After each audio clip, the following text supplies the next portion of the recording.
Hello everybody. In this video I am going to discuss section 14 and section 15 of Hindu Marriage Act 1955.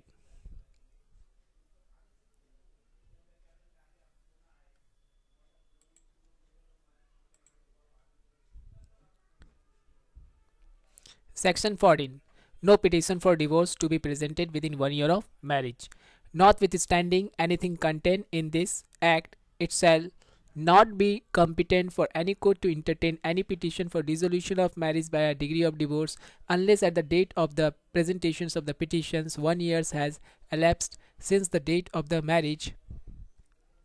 कोई भी court शादी के 1 साल के अंदर किसी भी प्रकार का कोई भी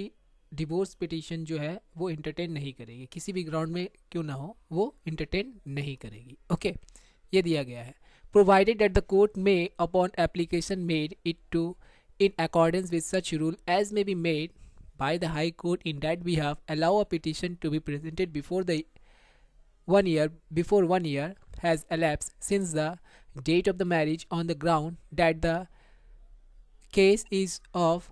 exceptional hardship to the petitioner or of exceptional depravity on the part of the respondent, but if it appears to the court at the hearing of the petition that the petitioner obtained leave to present the petition by any misrepresentation or concealment of the nature of the case. मतलब देखिए यहाँ पे क्या है कि अगर शादी के 1 साल के अंदर डिवोर्स पिटीशन फाइल हो रहा है तो वो हो सकता है, लेकिन वो एक्सेप्शनल हार्डशिप में ही हो सकता है. मान लीजिए जो पिटिशनर है, मान लीजिए जो वाइफ है और उनका जो हस्बैंड है वो क्या कर रहा है, वो ड्रिंक करता है, हद से ज़्यादा ड्रिंक करता है. ड्रिंक करके आके क्या करता है, अपने वाइफ को मार रहा है, पीट रहा है. तो इसमें क्या है, वाइफ जो है हस्बैंड के साथ नहीं रह पा रही है, तो ये भी एक एक्सेप्शनल हार्डशिप में आएगा और वाइफ जो है इस ग्राउंड पे क्या कर सकते हैं, वो डिवोर्स पिटिशन फाइल कर सकते हैं कोर्ट में. नेक्स्ट जो है, मान लीजिए हस्बैंड जो है वो वाइफ के अलावा किसी और लड़की के साथ फिजिकल रिलेशनशिप में है, या फिर वाइफ ही जो है वो हस्बैंड के अलावा किसी और लड़के के साथ फिजिकल रिलेशनशिप में है. इन डैट केस भी जो है पिटिशनर जो है वो क्या कर सकते हैं, इस ग्राउंड में एक्सेप्शनल हार्डशिप्स के ग्राउंड पे डिवोर्स पिटिशन कोर्ट में फाइल कर सकता है within 1 year of their marriage. Okay, second क्या है, exceptional depravity on the part of the respondent. जो रेस्पॉन्डेंट है, मान लीजिए जो वाइफ है एंड हस्बैंड क्या किया, वो दूसरे रिलीजन में कन्वर्ट हो गया, या वाइफ ही दूसरे रिलीजन में कन्वर्ट हो गया. इन डैट केस जो है पिटिशनर जो है वो नहीं रह पा रहे हैं रेस्पॉन्डेंट के साथ, तो इन डैट केस पिटिशनर क्या कर सकते हैं, on the ground of depravity divorce petition file कर सकते हैं within 1 year of their marriage. Okay, अब ये डिवोर्स पिटिशन फाइल होने के बाद कोर्ट को हियरिंग के समय ये लग रहा है कि ये जो पिटिशन फाइल किया गया है ये मिस रिप्रेजेंटेशन है या concealment of the nature of the case, या फिर किसी भी फैक्ट को कॉन्सिल किया जा रहा है, छुपाया जा रहा है. इन दैट केस कोर्ट क्या करेगी, the court may if it pronounce a decree do so subject to the condition that the decree shall not have effect until after the expiry of 1 year from the date of the marriage. Marriage के 1 साल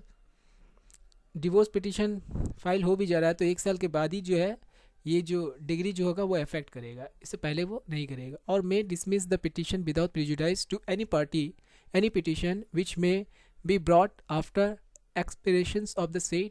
1 year upon the same or substantially the same fact as those alleged in support of the petition so dismiss. या फिर अगर court को लगता है जो petition file किया गया है वो मिस रिप्रेजेंटेशन है या फिर उनका कुछ फैक्ट जो है काउंसिल किया गया, तो इन दैट केस जो है वो पिटिशन को कोर्ट क्या कर सकते हैं, डिसमिस भी कर सकते हैं. ओके, सेकंड पॉइंट में क्या बोल रहा है, सेक्शन 14 सबसेक्शन 2. इस पॉइंट में क्या बोला जा रहा है, in disposing of any application under this section. ये जो सेक्शन है सेक्शन 14, इस सेक्शन के तहत अगर कोई एप्लीकेशन किया जा रहा है, अ कोर्ट जो है अपना डिसीजन दे रही है for leave to present a petition for divorce before the expiration of 1 year from the date of the marriage, the court shall have regard to the interest of any children of the marriage and to the question whether there is reasonable probability of a reconciliation between the parties before the expiration of the said 1 year. Okay, तो अगर मान लीजिए उस couple से कोई बच्चा है तो कोर्ट क्या देखेगी, उस बच्चे का इंटरेस्ट भी देखेगी. ओके, और बच्चे का इंटरेस्ट देख के कोर्ट क्या करेगी, कोर्ट जो है एक चांस देगी कि अगर उन दोनों के बीच में जो है रिकॉन्सल मीन्स दोनों दोबारा एक साथ रह सके,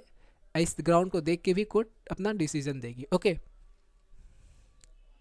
इन disposing of any application under this section for leave to present a petition for divorce before the expiration of 1 year from the date of the marriage, the court shall have regard to the interest of any children of the marriage or to the question whether there is a reasonable probability of a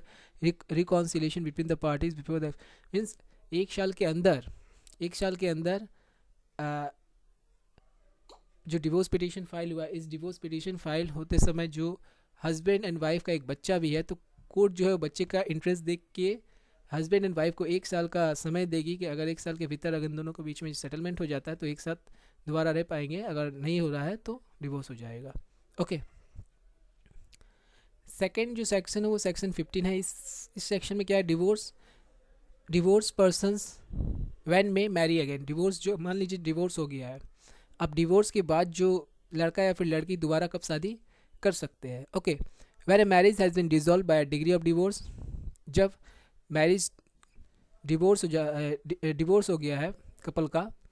either there is no right of appeal against the decree, अगर उस degree में divorce हो गया, degree मिल गया, अब उस degree में right to appeal है ही नहीं, मीन्स राइट अपने अपील नहीं कर सकते आप। ओके, तो इन डैट केस जो है पार्टी इमीडिएटली क्या कर सकते हैं, दूसरा शादी कर सकते हैं। और if there is such a right of appeal, the time for appealing has expired without an appeal having been presented, तो जो अपील का जो टाइमिंग है वो एक्सपायर्ड हो गया है, वो ख़त्म हो गया है। और जब इन दैट पीरियड जो है पार्टीज़ जो है वो अपील किया ही नहीं है, तो अपील का जो पीरियड है वो एक्सपायर हो गया, तो पीरियड जब एक्सपायर हो जाने के बाद जो है पार्टी क्या कर सकते हैं, दूसरा शादी कर सकते हैं। और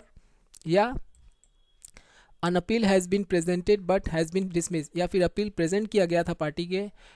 के थ्रू, लेकिन अपील को क्या किया गया था, डिसमिस कर दिया गया था, मीन्स कोर्ट जो है अपील को वो डिसमिस कर दिए है, तो इन डैट केस भी पार्टी जो है दूसरा शादी कर सकता है। ओके, तो पार्टीज़ जो है कब कब दूसरी शादी कर सकते हैं डिवोर्स के बाद। पहला कब, मान लीजिए डिग्री मिल गया है। ओके, डिग्री मिलने के बाद जो है उस डिग्री में अपील का राइट ही नहीं दिया गया है, तो क्या कर सकते हैं, पार्टीज दूसरी शादी कर सकते हैं। सेकंड क्या है, अगर राइट टू अपील दिया गया है लेकिन जितना समय था उस समय के दौरान जो है पार्टी ने अपील ही नहीं किया है और समय जो एक्सपायर्ड हो गया है, तो after the expire period party क्या कर सकते हैं, सेकंड मैरिज कर सकते हैं। थर्ड क्या था कि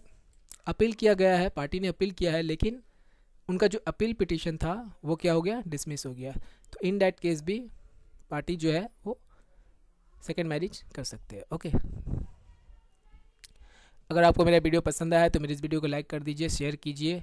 एंड मेरे इस चैनल को सब्सक्राइब कर लीजिए। इन फ्यूचर में और भी काफ़ी सारे वीडियो अपलोड करूँगा।